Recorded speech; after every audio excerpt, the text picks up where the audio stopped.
Well, welcome everybody. Happy St. George's Day, or whatever the right greeting is for a joint event between the Richmond Local History Society and the Richmond Society. Today, we're going to look at 20th century architecture and design in Richmond. I'm Stephen Speake. I'm a trustee of the Richmond Society, and I'm standing in for our usual Master of Ceremonies, Louise Fluker, and I will be co-chairing with Mark Lucas of the History Society. So thanks to the excellent work of Matt and his team here at Duke Street, we have a number of people who've joined online, and a video of the presentation tonight will pop up eventually on each society's YouTube channel. When there are so many people online, it's really very, very nice to see quite so many people here in person. And that turnout is a testament either to the subject that we're going to be looking at or to our speaker, Paul Velluet. Now, Paul will speak more eloquently than me about Richmond and the 20th century architecture, but I have the privilege of introducing him. Now, many people here will know Paul. He was, after all, a past chair of the Richmond Society for 4 years and is president of the local History Society. He also leads walks for members of both societies around the local area, and that's either to take in the heritage or, in my case, to provide a bit of a fitness routine. Now, Paul has been a resident of Richmond for so long that he can remember when upright drinking was the norm, and local drinking establishments were more celebrated and somewhat less salubrious than they are today. Now, I've known Paul for over 10 years. Initially as a councillor, I was a councillor on the planning committee, and he was the stalwart defender against sloppy design and ill-conceived ideas. Now, with his long memory of the locality, I quickly learnt and looked up to him as a walking encyclopedia and a formidable force for good in protecting the local heritage that we value so much. Paul's heritage knowledge stems from being a chartered architect with a specialism in conservation, development, and planning. He started work in the 70s, joining a practice in Richmond. He gained many years of urban design and conservation experience from Westminster Council before closing off the 20th century working with English heritage. Paul is a member of RIBA and has too many awards and accreditations for me to mention, but suffice to say that there are few people better placed to talk about Richmond's 20th century architecture and design than Paul Velluet, who is here.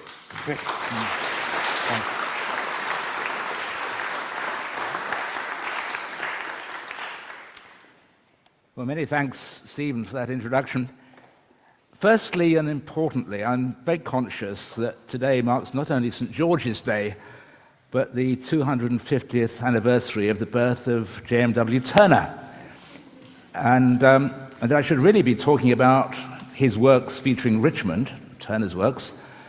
However, by way of connection, I can only reflect that were Mr. Turner to take the ferry across the Thames from faraway St. Margaret's and walk along past the meadows and up the hill, he would find the view from the terrace or Cardigan House grounds, what's left of them, little changed in the years since. And notwithstanding the radical changes to Richmond through the 20th century. And perhaps he could have repeated his series of sketches of that celebration of the Prince Regent's birthday in 1817 to produce one of the most loved paintings by the great man, featured in the 1819 summer exhibition. If there is one building in Richmond that captures and celebrates the spirit of the 20th century, it must be James Rob Scott's Richmond Station of 1937, currently being restored phase by phase by Network Rail and South Western Railway, and with financial support from the Railway Heritage Fund, the Trust rather, Railway Heritage Trust, and delighted to say Richmond upon Thames Council, I think to the tune of £100,000. It's eminently suitable that we should be celebrating the first stage in its restoration. not least because it is exactly 49 years ago that the Richmond Society and some of us started campaigning for its effective protection and enhancement. It's not yet listed, amazingly, but Southwestern Trains and the Railway Trust, etc., and others are doing a great job on bringing it back to its original quality. The irony is that had our pressure for listing the station been listened to at any time in the last 49 years, then a lot of the work now going on would not have been necessary, i.e. reinstating some of the features that it's lost. My talk this evening focuses on the extraordinary extent of change in architecture and design in Richmond through the 20th century. Its variety, its contrasts, its social purpose, what it reflects of cultural values, influences across the last 100 years, including, importantly, as we celebrate this year, the centenary of the great exhibition in Paris, the Exposition Internationale des Arts Décoratifs et Industriels, the Art Deco exhibition, which had an amazing influence on so many urban locations in this country and abroad, not least in this town. It's a period of radical change, that 100 years between 1900 and 2000. And perhaps that's reflected in one or two buildings in and around Richmond. Here, the Richmond Theatre, grade 2-star listed theatre by Frank Matcham, completed in 1899, florid, lovable, and an interior like, once referred to, the inside of a wedding cake, an absolute delight, which we all love inside and out.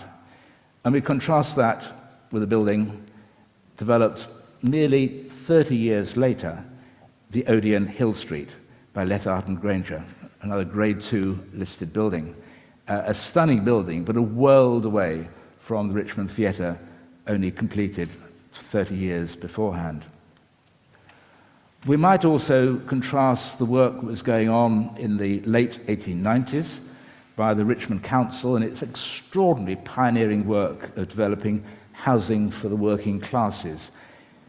Importantly, the borough of Richmond was the first local authority in the land to take up and pursue the powers of the Housing for the Working Classes provisions, the Act of 1890, and to start building housing down on Manor Road, Manor Grove, we see here. Still looking pretty good, despite all the changes that have occurred in terms of windows and doors and all that permitted development, and of course a social change as well. But just contrasting that, completed in several phases by 1898, and comparing that with the other local authority work done by Richmond Council in the old pre-65 days, done in the early 60s, the Peldon Court site, one of the two great 9-story blocks built for what was called then council housing, still owned, I think, by the council and administered by the Richmond Housing Trust, providing 100 units of accommodation on the site of the Peldon Grove, the Peldon Street, Peldon Road, as space sadly hit by a large bomb in 1941. We might also contrast, in ecclesiastical terms, what was going on in the early years of the 20th century, as here in the parish church, Richmond, just across the road, in the All Saints Chapel, designed by Jeff Bodley, the great Gothic revival architect, as good as any building built in the 15th century in terms of detail, design, materials, and it could have stepped out of medieval times, and compare it with just across the river in faraway St. Margaret's, the St. Margaret's Catholic Church, designed in 1965. So in a passage of merely 60 years, a radical change in the terms of church architecture. And we might also contrast between the much-loved Orange Tree Pub, completed in 1898, again a florid extravaganza, but Art Nouveau in part, arts and crafts in part, and providing separate accommodation, the public bar, the main bar, the saloon bar, a great enterprise of the brewers of the time, who were transforming a lot of the small pubs. From that, and comparing that with something more symbolic of our own time, namely the Ivy Cafe, occupying what was built as the National Provincial Bank in 1960, a world apart from the world of that of the 1890s of the Orange Tree down in the Kew Road. At the outset, I really must apologise for focusing on work in Richmond rather than in other parts of the borough covered by the Society, Richmond Society, and the Local History Society. However, I've stressed that this is not to suggest that these areas don't contain many fine 20th century buildings of particular interest and significance. And that is probably precluded by having to cover a large area indeed. But just by a glimpse of those other areas, those other buildings and developments, which I think are significant in those other parts of our respective areas, I start with the Parkleys estate by Eric Lyons, 169 units of accommodation, built between 1954 and 1958 for Span, formerly Bargood Estates, by the great Eric Lyons. A marvellous, marvellous complex which we should all be proud of as part of the borough. Similarly, the Langham House Close estate by James Sterling and James Gowan, dating from 1956 and 57. Brutalism par excellence, borrowing very much from Corbusier's work at the Maison Jalle in Paris. And we heard about that from an earlier lecture in this season.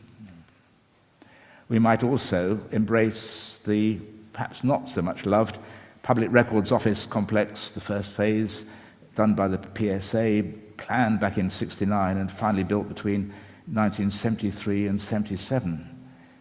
Brutalism par excellence, grand scale, very different from the later extensions.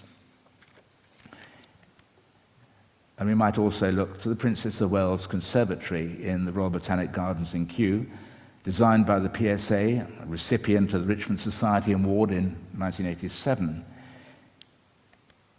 And in another adjacent part of the borough, down in Petersham, the very handsome memorial or plaque to the celebration originally of the Silver Jubilee and the Diamond Jubilee, and I think the Platinum Jubilee, just by the entrance to the River Lane flats designed by a local firm, Manning Clamp & Partners, which were a recipient of another Richmond Society Award.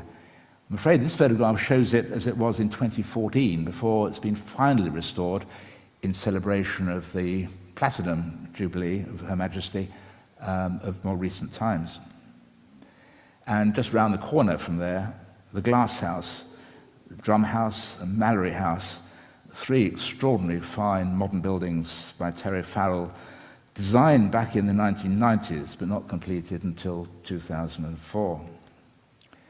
I should also mention, which I don't have an illustration of, another building which I should have photographed for this lecture, the Royal Mid-Surrey Golf Club House by Zolt Mordan of Woods Badgett, another building which really, I think, epitomizes some of the best qualities of 20th century architecture in Richmond.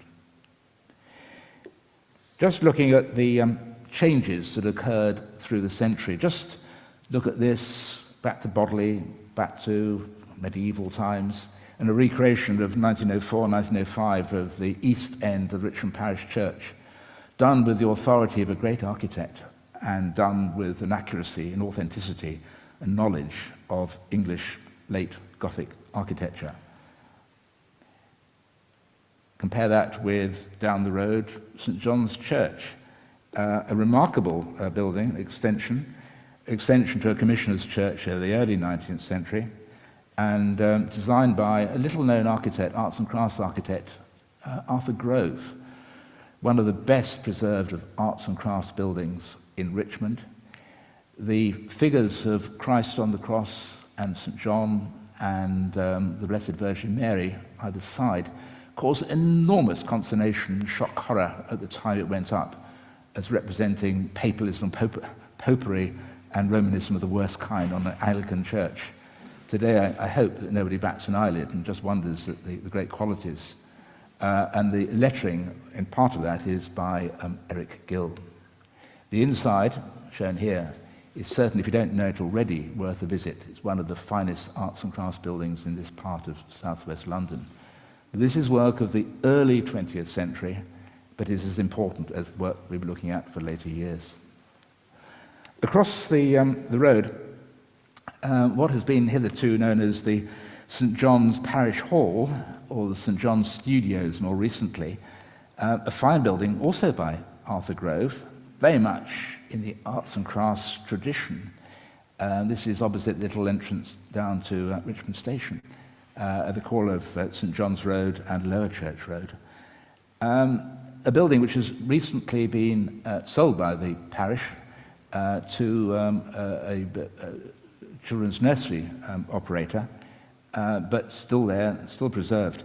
But what it reflects is not just architecture and arts and crafts architecture, but the aspirations of the Anglican Church, the Anglo-Catholic end of the Anglican Church, in the 1890s, 1900s, where it adopted very much a commitment to social agenda, to the care and the poor and the impoverished, living in that part of Richmond, changed a lot in more recent years, to the old St. John's area, which was more or less flattened, extinguished by the building of the Kew Road roundabout and the Twickenham Road, Lower Mortlake Road area in the 1930s.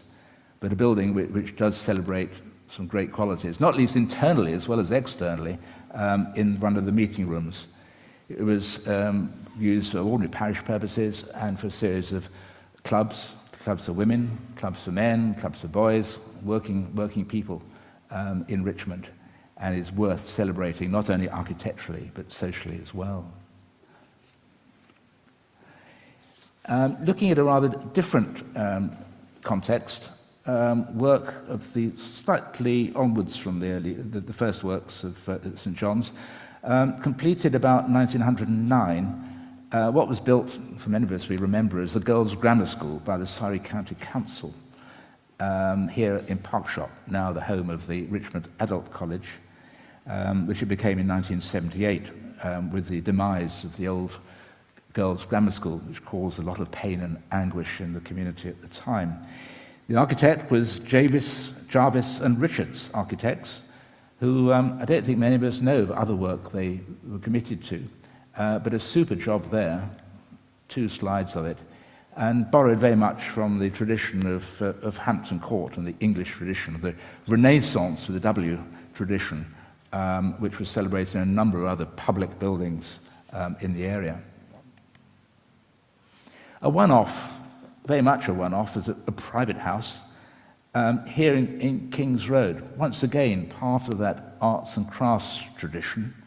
The architects were Niven and Wildsmith, then practicing from 9 Barton Street, Westminster, and built for Mrs. Wilkie of number 152 Sheen Road.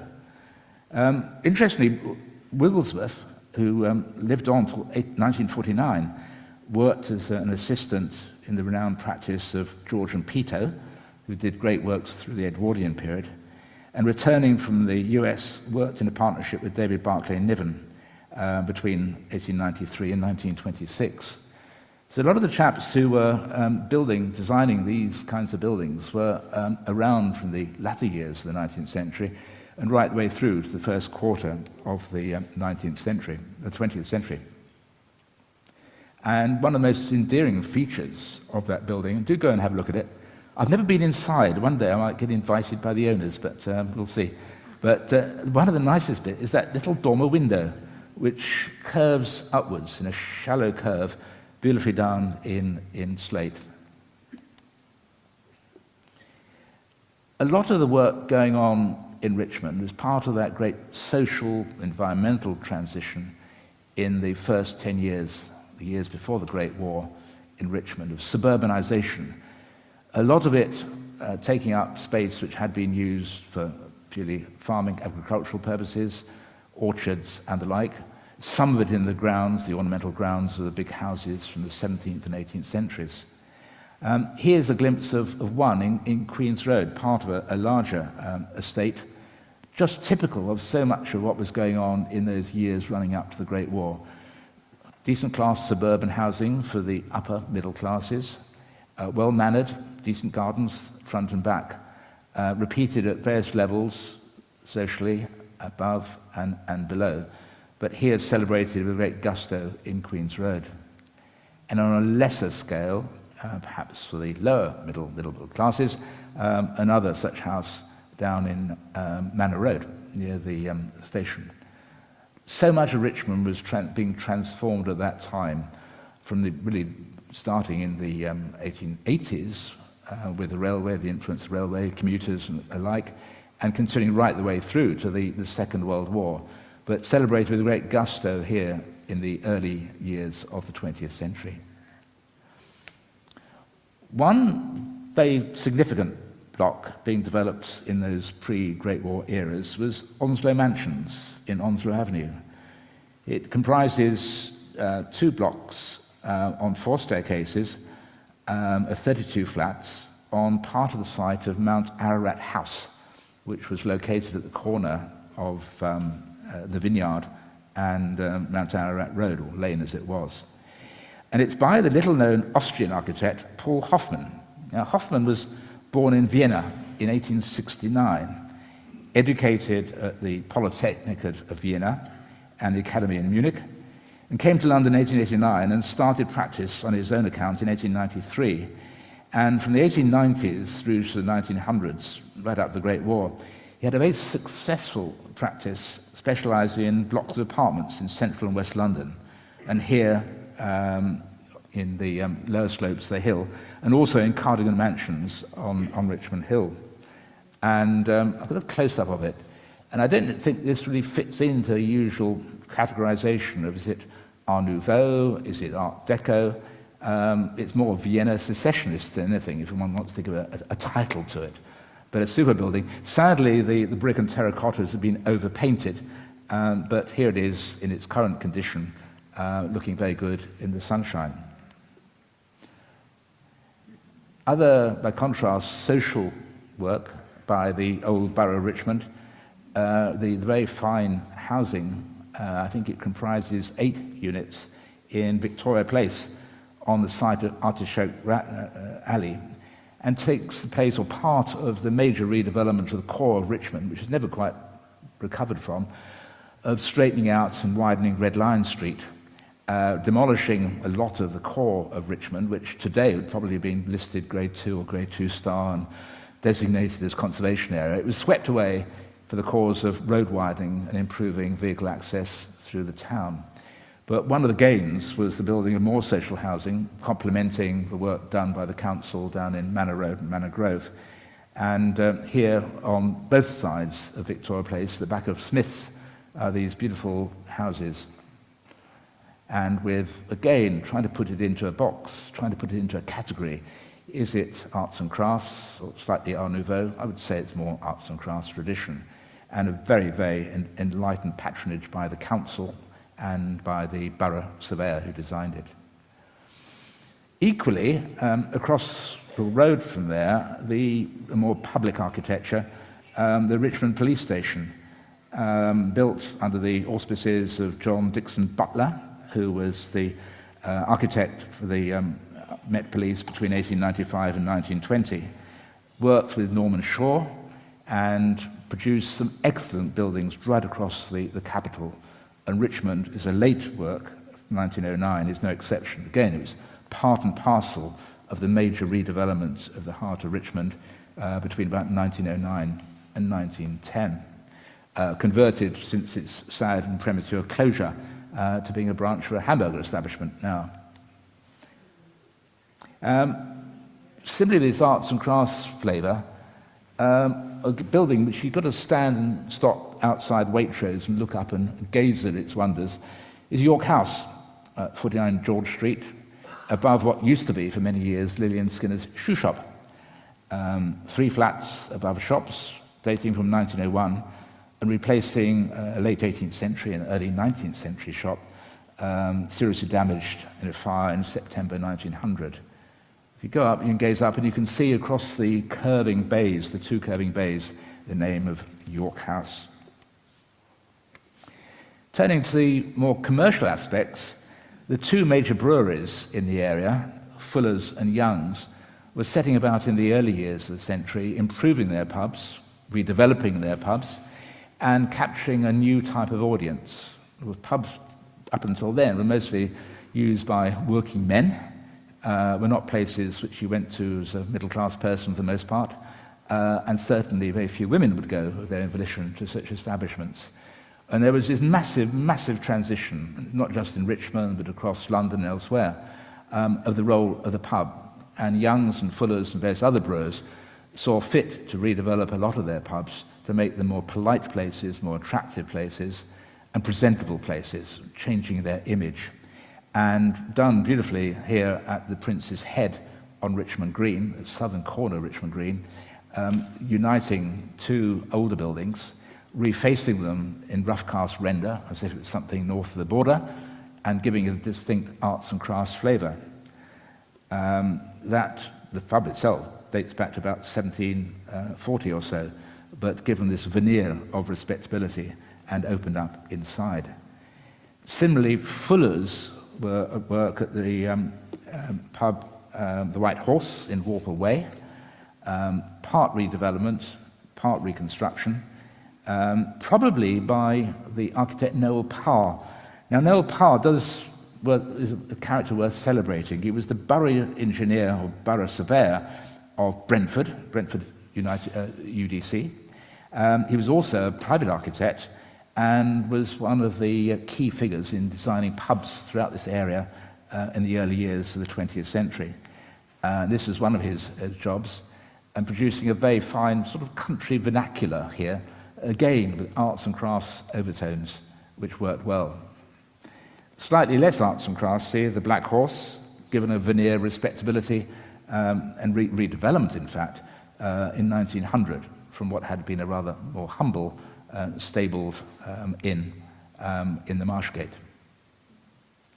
Another curious thing was happening in Richmond was adding on to established commercial buildings and other buildings, domes. Here's the only surviving one, dome buildings, appropriately called, on top of what had been hitherto the Literary and Scientific Institute. It had been a swimming pool, public baths, it had been everything, and was used as a warehouse for Wright Brothers, the department store. And then popped on top, in the early years of the 20th century, was this zinc-clad dome, nice sort of fish tile type tiling to it, slate, leaded tiles. Wright Brothers had a similar great dome, the biggest of the lot, and Gosling's, some of you may remember, the other department store, replaced by Dickens and Jones, had domes at it as well. So there seemed to be this desire to signal the great department stores of the town with top them off with domes. Another commercial building, again, arts and crafts flavour, just before the Great War, at the corner of George Street and Golden Court, been occupied by a shoe shop for a long time. Again, do stop outside Barclays Bank in George Street and gaze up at this beautiful, beautiful building with beautiful plasterwork attached to it. Not listed, like so many decent buildings in Richmond, not listed, but certainly worthy of celebrating and protection. There's a corner view up from the junction with Golden Court and George Street. One of the great institutions of Richmond must surely be the Royal Star Garter Home, designed in competition by Sir Edwin Cooper. Various other great architects of the period were competitors as well, but finally the scheme by Edwin Cooper took precedence. It took the place of the old hotel, which was empty for many, many years, a series of buildings, part of which were damaged by fire in the 1870s. And Queen Mary organised this great fund, a memorial by the women of the Empire, the losses of the Great War. And she raised funding for the building of this great home for disabled servicemen and servicewomen. And that led to the occupation of the old hotel building for a time. And then from 1924 onwards, through a massive redevelopment, this fine building by Cooper. When we in the Richmond Society tried to get it listed, some back in the 70s, we were told we're being basically daft and this building was not worthy of listing. Thank God English Heritage thought again in subsequent years, and it was listed, remains listed. And despite the changes through the very sad and, in my judgment, unnecessary decision to exit the Royal Star and Garter home, it has been well converted to luxury housing apartments in more recent years, and I think it was a recipient to a Richmond Society award. But it does show that sometimes you need to be ahead of the game and recognize the worth of such buildings and battle away with organizations like English Heritage and Historic Buildings Organization to get adequate protection for them. It's a fine building, not everyone's favorite, and I think sometimes dismissed as giant Georgian revival, but it's a very fine, great building, and what better to look at from a distance. And it would be so good if it was still meeting the needs of disabled men and women from the services in the same way as the even older Royal Hospital at Chelsea. And that wasn't found to be out of date, as indeed this building was modernized at various stages over the years. Another curious building, again, and put it in a bracket, a box somewhere, perhaps it's more French style, grand classical style, Lions Tea Shop that was still there and subject to, I think, current applications for conversion to residential. It was built as a Maison Lions, for those of you who remember Maison Lions in the corner houses, by the architect E.J. Wills, who was the company architect for J. Lyons, and was one of 357 tea shops nationally and 272 in London alone, and finally closed in 1975 as a Jolion. For those of us that worked from the age of 15 onwards with Joe Lyons, it was a sad and premature exit of the organization. Had it survived, we would have been left with a very fine string of catering establishments. To a structure rather than a building, Twickenham Bridge, highly controversial at the time it went up, carrying the Chertsey Road, so-called, the road to nowhere, Twickenham Road, otherwise called the A316, southwestwards to Chertsey. It never got to Chertsey, perversely, but they tried. What is so remarkable about this road is that it was planned in detail before the Great War. It was planned by some pretty forward-thinking guys in the transport section of the Department of the Board of Trade. And they recognized in 1909, 1910, there would be a need for major arterial routes in and out of central London, east, west, southwest, etc. And the route they devised, it wasn't realized until the 1930s, was this route, which of course takes it across the river at Richmond. It was designed, the bridge, by Alfred Dryland, the engineer for the Middlesex County Council, with architectural add-ons by Maxwell Ayrton, better known as the architect for the old Wembley Stadium, place with the towers. Controversial, one, because of its name, and if you look at the local press at the time, there was a debate about whether it should be the new Richmond Bridge, or the Queen Elizabeth and King George Bridge, or Twickenham Bridge, or St Margaret's Bridge. In the end, it ended up calling Twickenham Bridge, although it's nowhere near Twickenham. This is the perversity of it. But we all know and love it as Twickenham Bridge. And for those interested in the engineering aspects, it was one of the very first hollow three-pin arch concrete structures, bushmarked concrete, all cast in the best Roman tradition of courses of concrete interleaved by layers of clay tiles between each drop of concrete, and then finished with all sorts of glorious bronze detailing. It was controversial as well architecturally, and thank goodness perhaps for the Royal Fine Art Commission that existed at the time. Ayrton, who liked big statements, was proposing to have pairs of 40-foot high pylons, concrete pylons at each end. But through the influence of the Fine Art Commission, these were deleted, so we're just left with the staircases now. But look closely at it and the beautiful bronze work it comprises, and the beautiful fan detailing of the staircases, and beautiful bronze work. Some of it being vandalized, but for the most part in its original condition. We come now to one of my favourite 20th century buildings, the 20th century celebrated in Richmond Station. It was a massive rebuild which incorporated the former South-Western Railway Station, which was on the other side of the Quadrant/Kew Road, and the Underground Station, which serviced the District Line and the London Midland services on the other side, the present side of the station.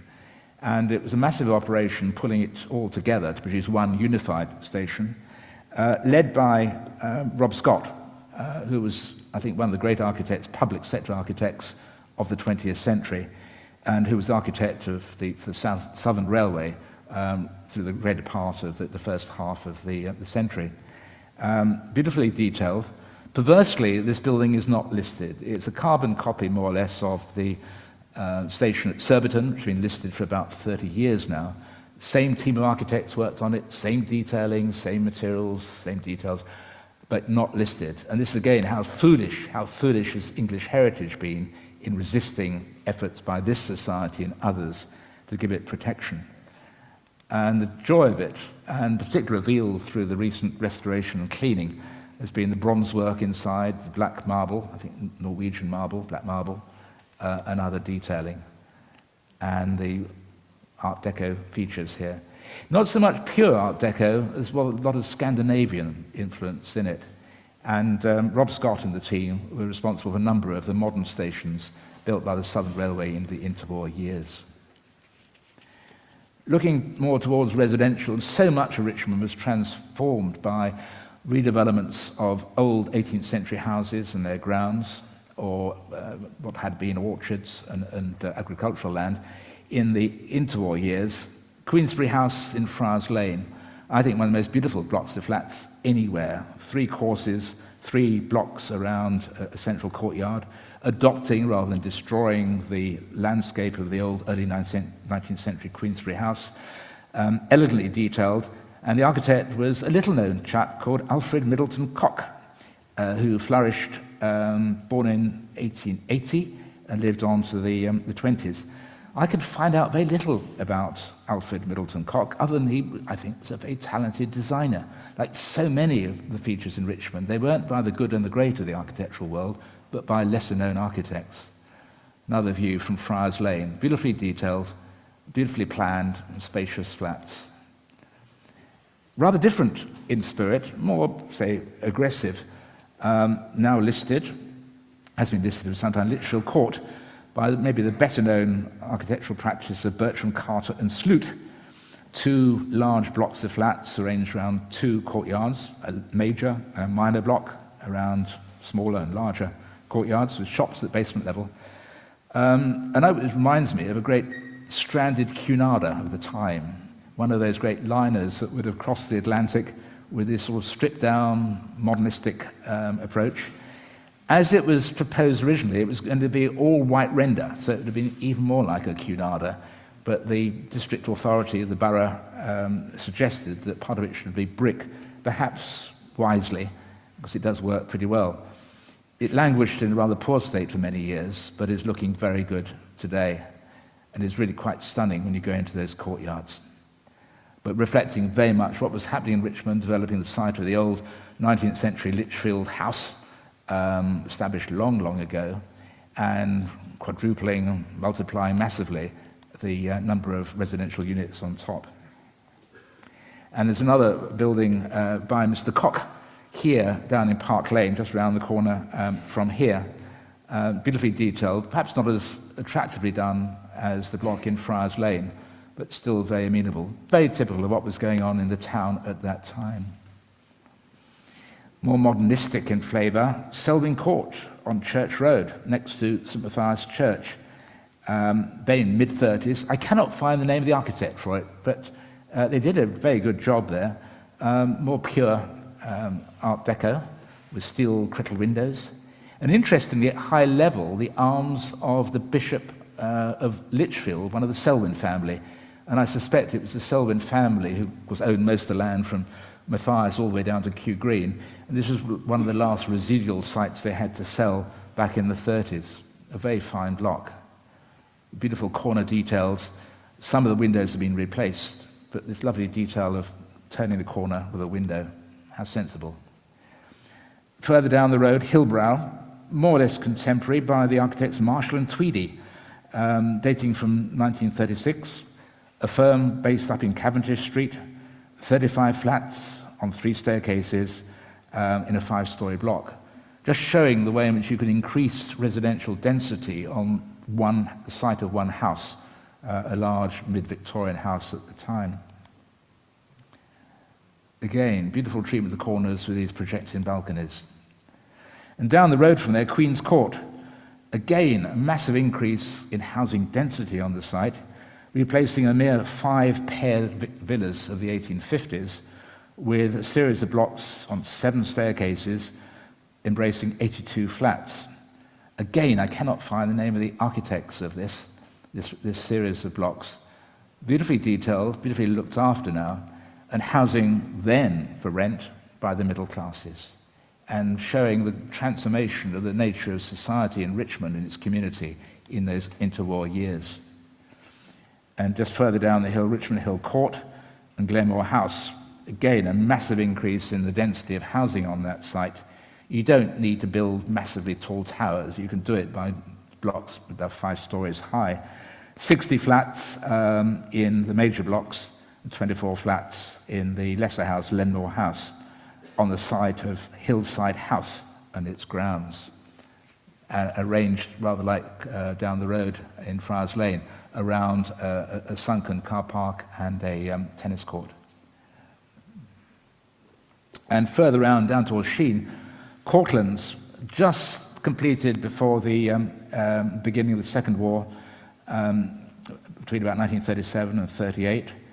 Very sadly, one of the blocks, Runnymede, was destroyed by a bomb, a 2,000-kilogram bomb dropped in April 41. And if you want to know more of that, I would suggest you look at Simon Fowler's Richmond and War book, which is heading towards the 2nd edition, which he covers the bomb damage in Richmond at the time. There was a controversy in part because some of the flats were unoccupied, and it was used for housing refugees from Gibraltar and elsewhere who had got out in about 1940-41, and a lot of ill feeling at the time from the Richmond community of people who were looking for homes. That preference had been given to the refugees from Malta and Gibraltar rather than to local residents. Now, of course, private accommodation and rented originally, like most of these flats, rather than bought in leasehold terms. On a smaller scale, what better to celebrate the interwar period and the style of Art Deco than Matthew's Bakery that was. I'm sure some of you would have used it when it was flourishing as a grocery and a cake shop. Thank goodness that Tesco's came to the rescue and were persuaded by the council, a joint effort I think with the council, to keep the old facade, all that beautiful lettering. And I think there's still like Miss Havisham's cake, bedding cake, in one of the front windows. A little building, which is looking rather sad at the moment. It's been absorbed as a rather poorly conceived extension to Marks and Spencer's. What was Martin's Bank? Again, some of you who've been around a few years will recall Martin's. It was designed by the very talented architect, company architect for Martin's, Herbert Rouse, trained in Liverpool, based in Liverpool, and designed a lot of the Martin's banks. And in beautiful sort of Roman-type brickwork, nice thin 2-inch type brickwork. And it was completed just before the war. Martin's got absorbed, as you may remember, by Barclays in '69, and they closed down most of the Martin's banks.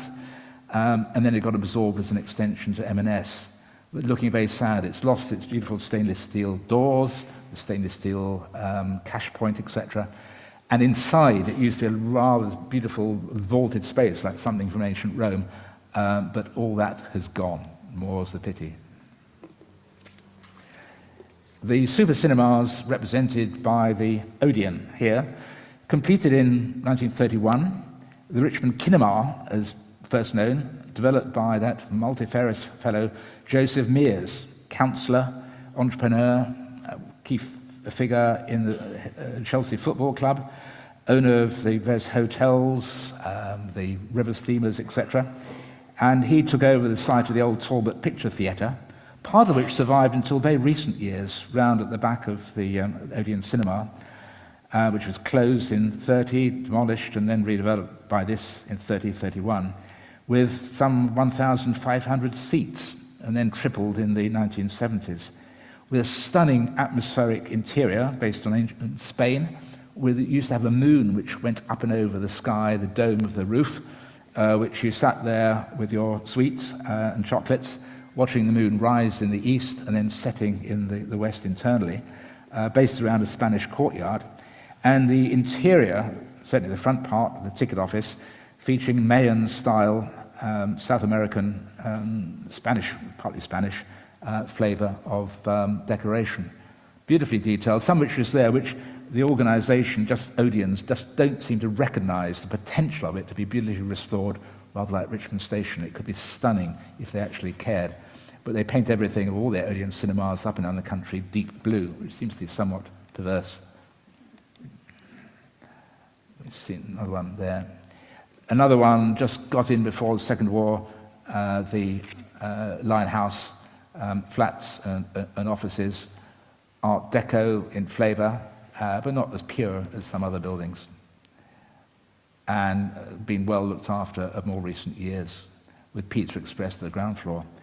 Post-war, taking the site of the very sad loss of at the Peldon Court, the 49 houses, mostly destroyed at one bomb in September 1940, with a loss of life, comprising 2 9-story blocks running east-west, 1 4-story block, and a 2-story block, 100 units altogether. So it's pretty high density.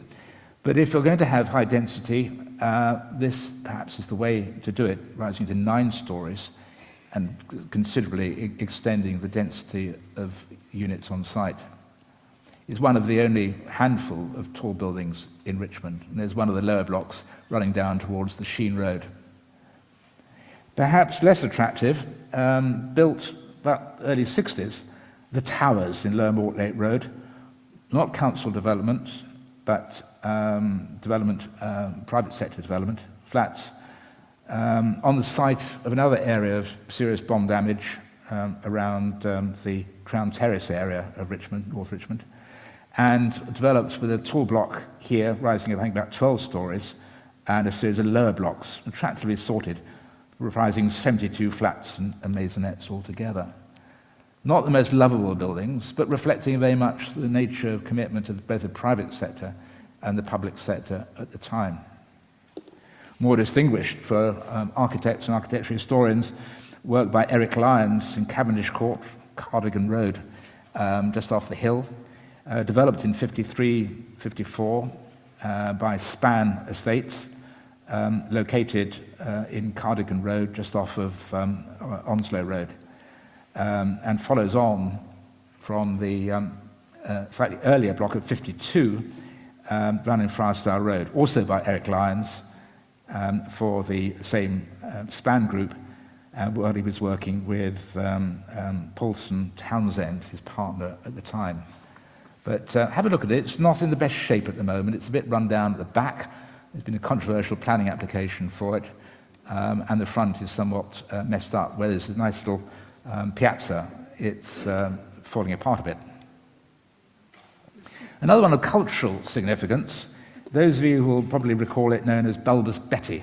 It's a rather vulgar term for otherwise Aphrodite at the Waterhole. What is so intriguing about this sculpture, it was developed obviously with the authority of the council early on in 1952-53, and it was approved, if you look at an exercise in patronage, by councillors who were, I suspect, all men who were probably born in the 1880s or 1890s, and yet despite what would imagine to be, and I think they were mostly of the conservative persuasion politically, they saw fit to put this very controversial statue on this key site in the terrace gardens, taking the place of an old iron fountain, which had been taken away for the war effort a few years before. It's a fine piece of work. It's very much in the spirit of Epstein or Gill, and it's by a little-known sculptor called Alan Howes. And there's a little plaque there, which I think the Richmond Society put on it. What is so frustrating is the fountain around it, which sprays her with water, seems to be out of commission a lot of the time, never quite sure why. We're now in the same building as illustrated here, taking place for a big, big Victorian church, Duke Street Baptist Church, 1961. Again, I'm afraid I don't have the name of the architect, but it represented a very significant change in the style of nonconformist churches in Richmond at the time. And what I found so staggering as a 12-year-old when I first came in here in 1962 was all this was seated with cinema-like seating rather than pews. And in those days, that was something quite unusual. Another church which has been well looked after, which perhaps is not as best well known as it should be, the First Church of Christ Scientist in the Sheen Road, started in 36, slowed down by the war, finally finished in 53 by Brixton, Sinclair and Barton. I don't know where you put this in terms of a box of architectural style, partly Roman Imperial, again, Roman bricks, etc. Beautifully modernized by the well-known modern architect, contemporary architect, David Chipperfield. And the extension, beautifully, beautifully done in curving glass and solid bronze, won a Richmond Society Award in 1996. Less known, less distinguished, the St Mary's Church of England School in Queen's Road. Very typical of the churches going on at that, of the secondary schools going on at that time.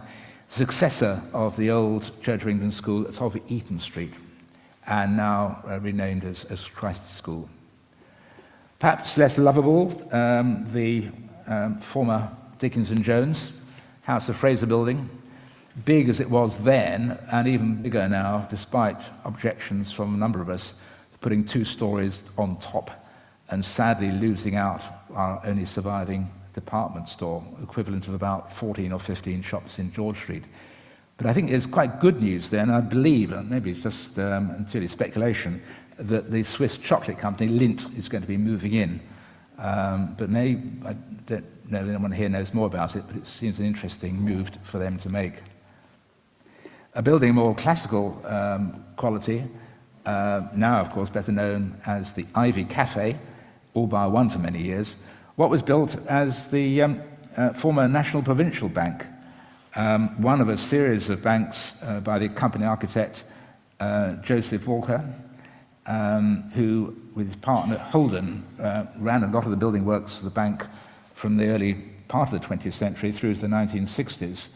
And really a late development of bankers' classical, some would call this, beautifully crafted and based very much on the site of the old Literary Institute was on the site, together with Ellis's, that some of you will remember, the wine merchants, which had various branches around central and west London, with the vine still growing at the corner.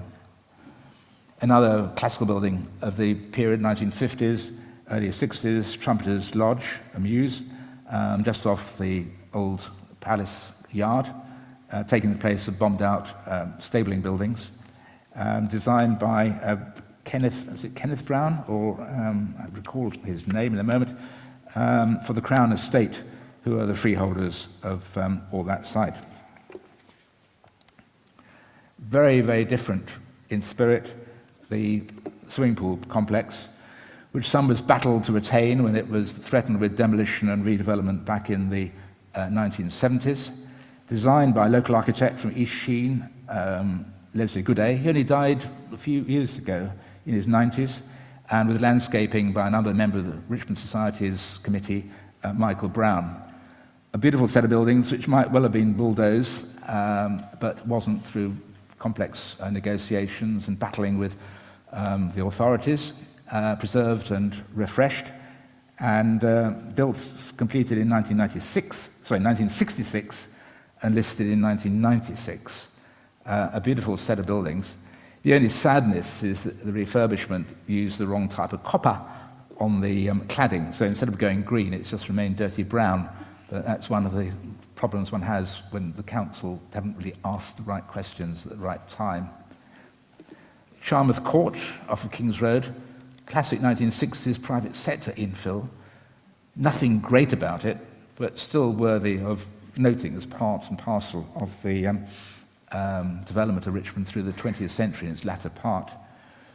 Garrick Close on Richmond Green, and the housing in Portland Terrace. I think we've got the right one here. Portland Terrace by local practice, Richmond Green-based Manning Clamp & Partners, built in 62 on the site of Garrick, of Theatre Royal rather, part of the Theatre Royal on the other side, and part of the old vicarage, another property on this side of the green. When these were built, there was shock horror about them, not because they were charging £21,000 in 1970 to purchase one, but because they were nasty concrete houses, so-called. But thank goodness the society was supportive, and it was one of its committee members who actually designed them. And today, I think most people will recognise that they're perhaps worthy of preservation. They got various gongs at the time, Ministry of Housing Awards, Civic Trust Awards, and later on, other buildings got the Richmond Society Award. These awards we started, I suggested it under any other business back in about 1977, basically as an antidote to the feeling that the society is always saying no, which we weren't, but that was the allegation. And in order to signal that we were sometimes saying yes, and we were commending and encouraging the right things, we started the award scheme in '77, and it's been running ever since, marked out these little brass plaques, and I think there's a later designer plaque that's come on board. And I think those have been very successful in encouraging some of the best architecture of the last 25, 30, almost 40 years now. Later infills by Darbourne and Dark, their offices at number 6, The Green. Again, difficult to put this in a box artistically, culturally, architecturally. It's modern, pure modern, but what else does one say? Very much Darbourne design. And this one by the practice of Dry Haspel, Butlin, Bicknell, dating from 1980-81 on the site of two houses, 1820 Kew Road, won a Richmond Society Award in '82.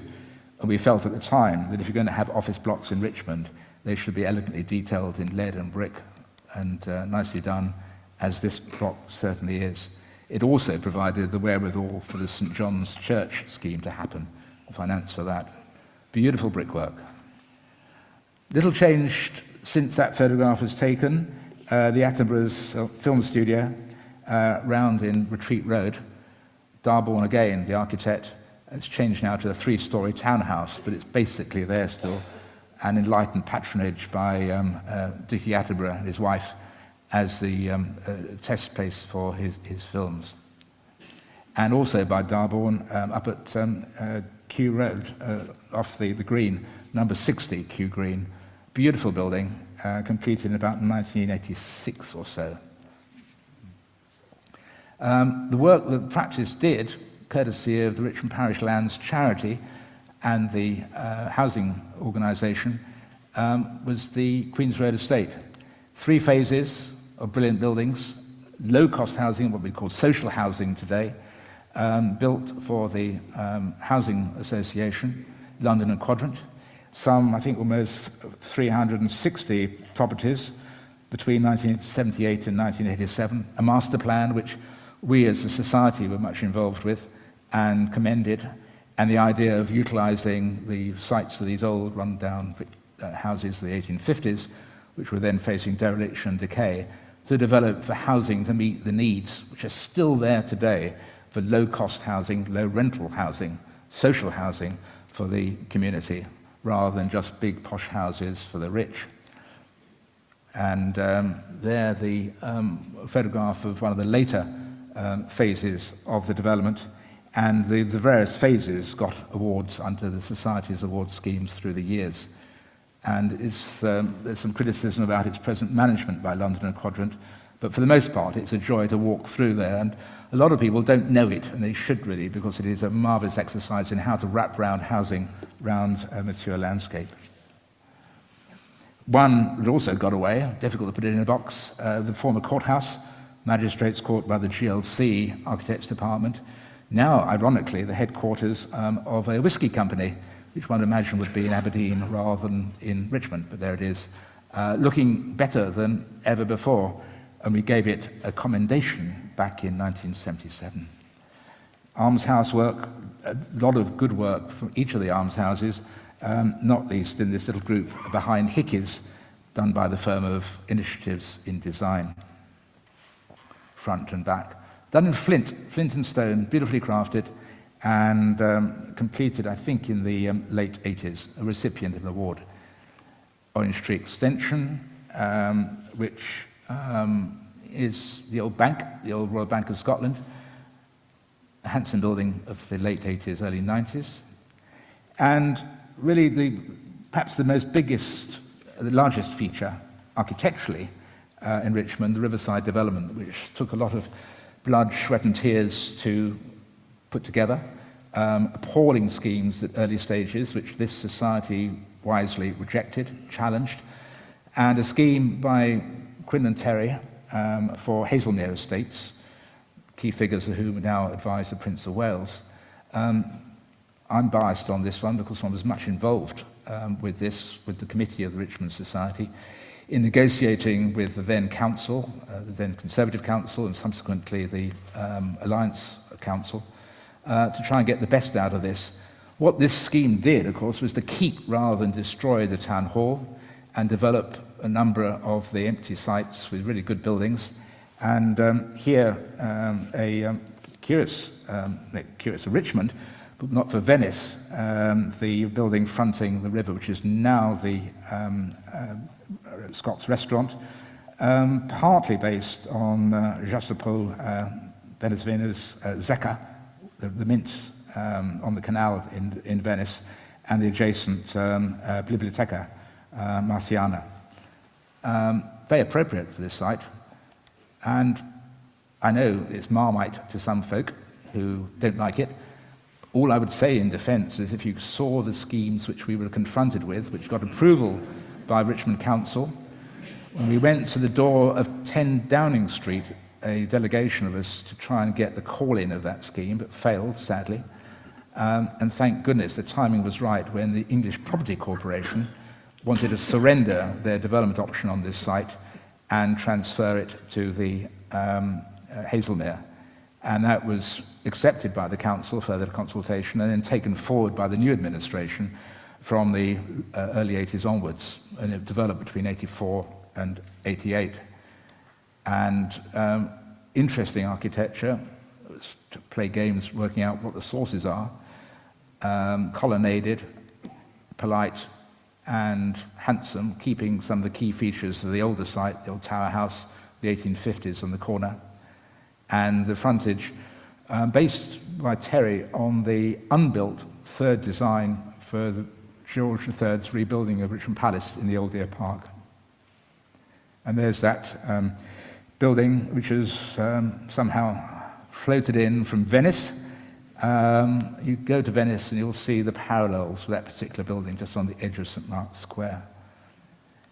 And if anyone was going to play games, intelligent games with classicism, it's Quinlan Terry, better than most others.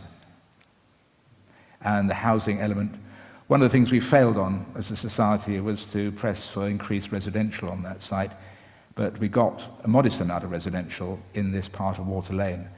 And unlike the Twickenham Riverside site, which is heading, I think, in my view, for disaster, we retain the narrow stretch of Water Lane, unlike Water Lane in Twickenham, and built infill on the site. Not necessarily classical, but just of a spirit of a kind of vernacular. And the entrance to the old Royal Hotel reproduced by Terry.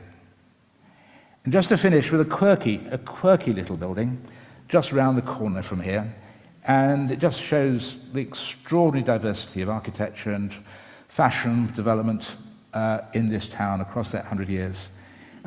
This, after a very controversial development proposal affecting the old United Reformed Church, is the site of the old church hall at the corner of Quadrant Road, built on the site of that hall for what had been the Richmond Presbyterian Church. It was designed, the original design, by the local practice, based in St Margaret's or East Twickenham, initiatives in design and taken forward back in 1989, but not finally completed until the early years of this century. And sadly, the Reformed Church moved in about 2007, I think it was, or 2006, but closed in 2015 and migrated over to join their friends at Twickenham Green, and this has now become an extension to the library. But I leave this little building in front of you as just a reminder of the extraordinary diversity we've seen in Richmond. Good, bad, most of it, I hope, good. It's, say, partly a personal selection. It's not just things I like, but things which I think are of interest and significance. And just to reflect on the changes in society, the community, its priorities in Richmond, the heart of Richmond, over that last 100 years. Thank you.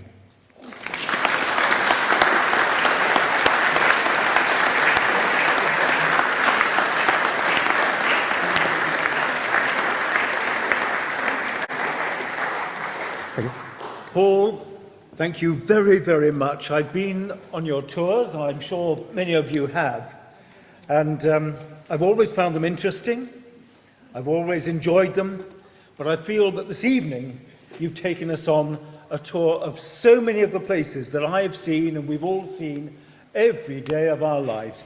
Paul, I thank you for an interesting talk, I thank you for a very informative talk, beautifully presented with some lovely graphics, and the lovely sensitive style that you have. Thank you. Ladies and gentlemen, Paul Velluet.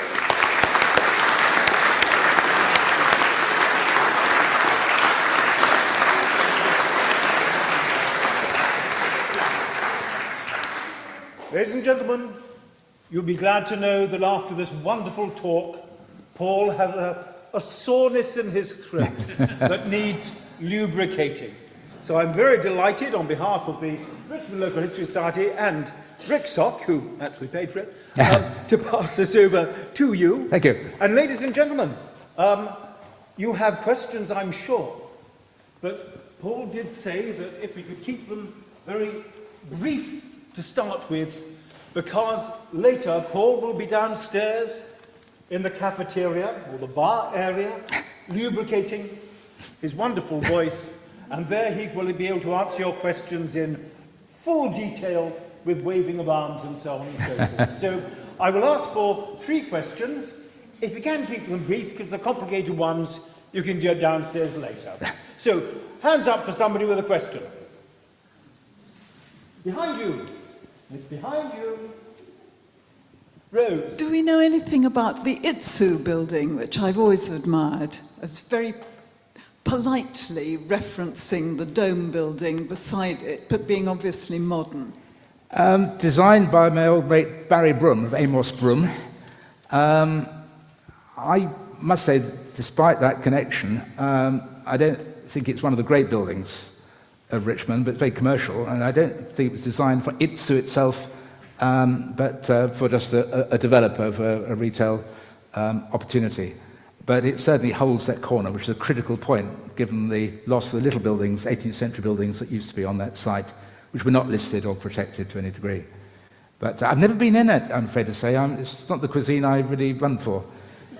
Whether I'd say I'm more a Scots person, I don't know. But Paul, thank you for that. Is there a second question here? Over there. Oh, and then you, madam. This microphone. Microphone. Oh. Thank you for a very exhaustive history of the 20th century architecture in Richmond. But there have been quite a lot of new buildings in the second half of the 20th century.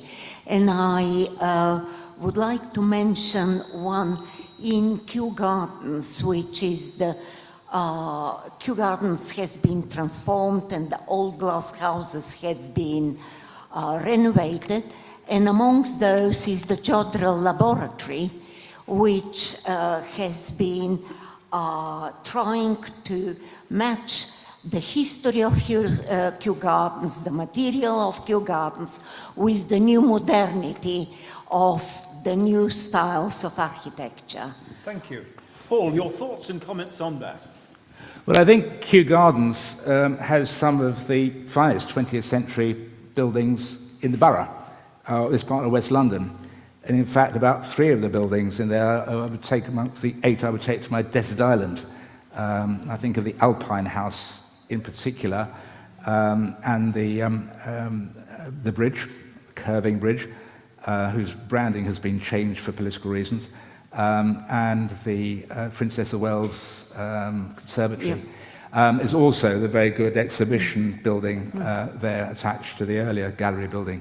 But Kew, I think, is an exercise in patronage. It has got some of the best buildings going, and modern buildings dating to the last 25 or 40 years now. The Princess of Wales Conservatory goes back a long way. But it does celebrate the cause of public architecture, governmental architecture for many years, the old PSA, as well as some of the, call it, private commercial architecture of a very different nature we see down, say, on Richmond Riverside. But there's some really good work in the Kew Gardens. Paul, thank you very much indeed. So, And a comment here. Just thank you very much. That was a fascinating talk. 1898 seems to be a particular year. Why? Somehow, at the beginning of your talk, there were an awful lot of buildings built in that year. I think there was a lot going on in the 1890s, both in terms of local government activity, housing development, and I think most importantly and significant socially, if not architecturally, down at Manor Grove with Richmond. And it should be celebrated far more, the fact that this borough pioneered the idea of the provision, acquisition of land and its development for housing for the working classes, one of the first boroughs in the country to do that under the 1890 Act. And there was a consciousness about building better, building for the needs of the wider community, as well as a lot of private sector work, where it's looking at pubs, like the rebuildings of pubs by Fullers and Youngs, and a lot of private sector housing development, both flats and individual houses and villas for the middle classes. It was a period, I think, of relative prosperity, wise action, decision-making by the local authority, which was relatively new then, as well as by the parallel body, which we were then part of until 65, the Surrey County Council, building some very fine schools. And one thinks of the Girls' Grammar School around the corner here as being one of the best examples. So there was a goodly amount going on, and I don't think it's necessarily been chronicled to the degree it merits. And I would stress, as I hope through the whole thing, it's not just about architecture with a big R, what architects like and don't like. It's about the social agenda that went with it and the investment in quality that they thought it deserved. It wasn't building on the cheap for the most part, it was building quality. I think in the middle years of the 20th century, we saw a lot of stuff which I haven't illustrated, which was really a bit marginal, and I don't think one can celebrate it. And that will probably disappear like a lot of the rather indifferent architecture of past centuries. We think of the glories of 18th century Richmond, 17th century Richmond, and we tend to forget all the rather slummy buildings that went up and since lost. We celebrate the ones that did survive. And I think the same editing down process will happen in the next 50 years or so. So I think it was a good time for Richmond. I think it was a good time to be around. But of course, the big transition was the impact of the Great War, and then in the interwar years, the loss of these big Victorian houses and the commercial imperative from developers to use these sites for quite high density housing, rented housing for the middle classes. What was different, of course, with the Queen's Road estate, and why that again is so important, is that instead of flattening everything, Darbourne, Dark architects, the master plan, which this society was partly involved with, left the 19th century landscape and trees and what have you, and built round at a human scale. And it's that you can go to quite high densities without having to build tall. And I wish that was something which this present government would understand. You don't need to encourage, or the mayor, high, tall buildings to produce quite high densities if you keep things at the right scale, call it the human scale. With ingenuity and imagination, you can increase provision without having to build necessary tall towers, unless you are really greedy in terms of land occupation. Paul, thank you very much. With that final comment, it falls to my happy lot, really, to close this part of the proceedings and to open